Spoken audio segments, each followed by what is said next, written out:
কবি নজরুল ও সোহরাওয়ার্দীর শিক্ষার্থীদের মোল্লা কলেজে হামলা, আহত ২০।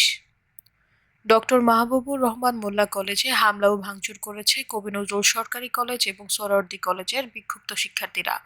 গতকাল সুপার সানডেতে সোহরাওয়ার্দী কলেজ এবং কবি নজরুল কলেজে মোল্লা কলেজ শিক্ষার্থীদের হামলার জেরে এ ঘটনা ঘটে। হামলায় দুই পক্ষের সংঘর্ষ ইতিমধ্যে অন্তত ২০ জন আহত হয়েছে বলে জানা গেছে। সোমবার সকাল ১০টা থেকে কবি নজরুল ও সোহরাওয়ার্দী কলেজের শিক্ষার্থীরা বাহাদুর শাহ পার্কের সামনে লাঠিসোঁটা নিয়ে জড়ো হতে থাকে। পরে 11:30টার দিকে বিক্ষুব্ধ শিক্ষার্থীরা রায় সাহেব বাজারের দিকে অগ্রসর হয়ে ৭ কলেজের অন্যান্য শিক্ষার্থীদের সঙ্গে জড়ো হতে থাকে।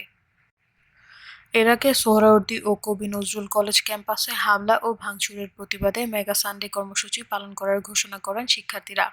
সেই কর্মসূচি বাস্তবায়নের লক্ষ্যে সকাল থেকে ধীরে ধীরে কবি নজরুল সরকারি কলেজের মূল ফটকের সামনে জড়ো হন শিক্ষার্থীরা। পরে বেলা 12:30টার দিকে কিছু শিক্ষার্থী ওই কলেজে বিভিন্ন স্লোগান দিয়ে হামলা, ভাঙচুর এবং ভেতরে প্রবেশ করেন। এ সময় রাস্তার বিপরীত পাশে মোল্লা কলেজের শিক্ষার্থীদের অবস্থান নিতে দেখা যায়। সোহরাওয়ার্দী কলেজের শিক্ষার্থীরা বলেন, গতকাল ডিএমআরসির নেতৃত্বে ঢাকার বেশ কয়েকটি কলেজ একত্রিত হয়ে কবি নজরুল ও সোহরাওয়ার্দী কলেজে হামলা ও ভাঙচুর চালায়। এই ঘটনায় সোহরাওয়ার্দী কলেজের অনেক ক্ষয়ক্ষতি হয়েছে।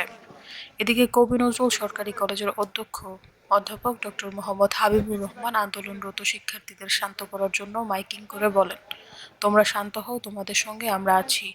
গতকালের ঘটনায় অনুপ্রবেশকারীরা ছিল, আজও এখানে অনুপ্রবেশকারীরা আছে বলে মনে হচ্ছে। গতকাল সন্ত্রাসীরা কবি নজরুল ও সোহরাওয়ার্দী কলেজে হামলা চালিয়েছে। তাদের চিহ্নিত করে আইনের আওতায় আনা হবে। সৈয়দা ফারিয়া, সমযোগ।